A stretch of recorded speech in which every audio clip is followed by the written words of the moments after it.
The Team USA men's basketball team hasn't lost a game the entire Olympics, but we still got folks out there doubting Bron, Steph, and KD heading into today's gold medal game against France. So let's lace up the sneaks and we can talk some Olympic Hoops Championship storylines with our New York Post Hoops contributor, Bryan Fonseca. Bryan, man, what's up, man? Long time no talk, man. How you feeling? Feeling all right. Feeling all right. How about yourself? Feeling good, man. Let's see if these guys can go for the gold. And we're going to get straight into this thing because I want to get your thoughts on the championship game. They've been hated, they've been doubted, but Kendrick Perkins still think this is going to be an easy win for Team USA. What sayeth you? I don't know about easy, but I do think that France was probably a better matchup for Team USA than Germany would have been. I think Germany, I think Germany and Serbia combined the two.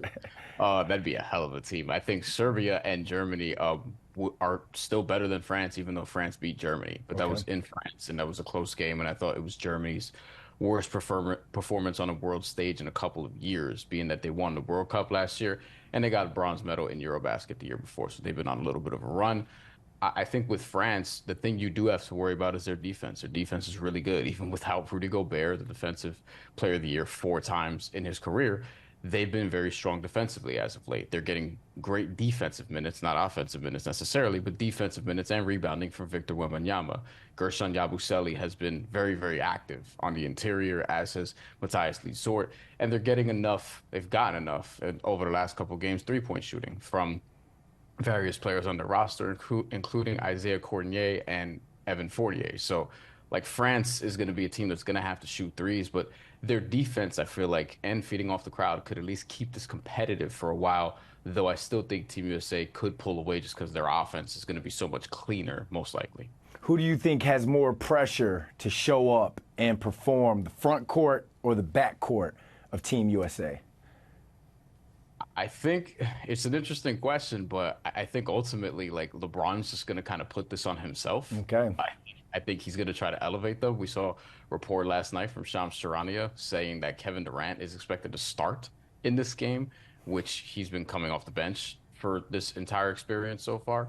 So that's going to be interesting. And Steph Curry is going to want to duplicate the performance that he just had, where he had several three-pointers and 36 points or whatever it was against Serbia, basically saving them from potentially playing a bronze medal game. So I think it's really going to come down to those three. This Olympic experience has been revolving around those three guys, and I think they're going to put it on themselves to try to take this home. Yes, head coach Steve Kerr is going to go with his big three. He's been catching a lot of flack for his lineups on who he's sitting, who he's starting. It's been absolutely out of control on TV and social media because everyone's giving their 2 cents, bashing Steve Kerr because Jason Tatum isn't getting any significant court minutes. Even Tatum's mama has even come out and gone public about it. So how do you feel about Jason Tatum's Olympic benching? I don't know what people want. Like, where's Jason Tatum going to play? If you really look at it, he has the worst field goal percentage on the team. He has the worst three-point percentage on the team. He's bottom 4 in efficiency. They've gave him a charity start, and he didn't do a ton with it. Like, ultimately, he just isn't playing well in terms of form. And then if you look at the roster, Steph Curry is Steph Curry. He's going to play. They play Drew Holiday and Derek White because they are defensive, like, masterminds. They're 2 of the best defensive perimeter players in the NBA. So that's 3. LeBron James is LeBron James. Kevin Durant's Kevin Durant. Anthony Edwards and Devin Booker are the wings, are the other 2 wings. So that's 7. Then you have your 3 bigs with Joel Embiid, Anthony Davis, and Bam Adebayo. So if you're going to play Jason Tatum, you're going to play him instead of one of those bigs. But you're not going to do that because Embiid is actually starting to play well now. Bam Adebayo is maybe the best defensive player on earth because he can guard anybody. And Anthony Davis is also in that conversation and is probably your best rebounder on this team. And other than that, you still have Tyrese Halliburton, who obviously isn't going to play, and no one's questioning that. Whatever. Like, he's the young guy who probably takes us over along with whoever else, Anthony Edwards and whoever else in 2028 in the Olympic team. But where is Jason Tatum going to play? Like, he's not playing well. And when you look at the roster, it's like, all right, is he going to play over Devin Booker? Devin Booker's playing really well.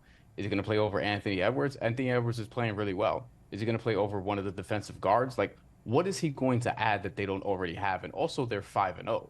So as good as Jason Tatum is, it's just like the duplication that he provides is not really enough, and he's not shooting the ball well, so he has to sit. It just is what it is. Got to sit, man, especially with all those stars on the team. And we were talking before this. It was like, I'd hate to be in that position of Steve Kerr because you got to manage an all-star team with some of the greatest players or the greatest players in the world and how you kind of delegate those minutes. And that brings me to the next storyline because we got Nuggets fans they rooted against Team USA when they played Nikola Jokic in Serbia. Now you have a particular Celtics fan that's pretty famous rooting against Team USA because of the Tatum situation. What is up with these people rooting against their own country because of loyalty to a certain player? I don't get it. Make it make sense. I could try. I don't know. To me, it's like this is why I'm actually surprised at that there's so many people rooting for Team USA because I'm like, don't y'all hate some of these players? Like, Yeah. if you're a Knicks fan, you don't want to root for Joel Embiid or Jason Tatum to have a gold medal. You know what I mean? Yeah. You might not be rooting for Kevin Durant either because he spurned you once with the Nets and you've been laughing at him ever since because that didn't work out. Like, so that's really an interesting piece of this. I don't really, I can't speak to the loyalty of it all.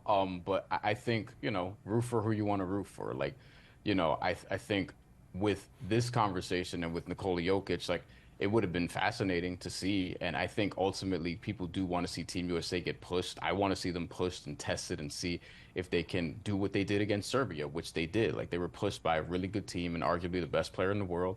And ultimately they came out on the other side. You didn't want to see this run just sort of go on and them not get tested. So the loyalty piece of it is interesting. And we'll see what happens with that in 2028 when this team could look considerably younger and a team that's not expected to have Steph Curry, Kevin Durant, LeBron James leading the way because this is really revolved around those three. And the team's going to look different when they play in LA in 4 years. So we'll see how that goes. Man, I thought sports was supposed to unite us as a country. Hashtag America. Bryan, thanks for hopping on with this. Gold medal game goes down at 3:30 p.m. today.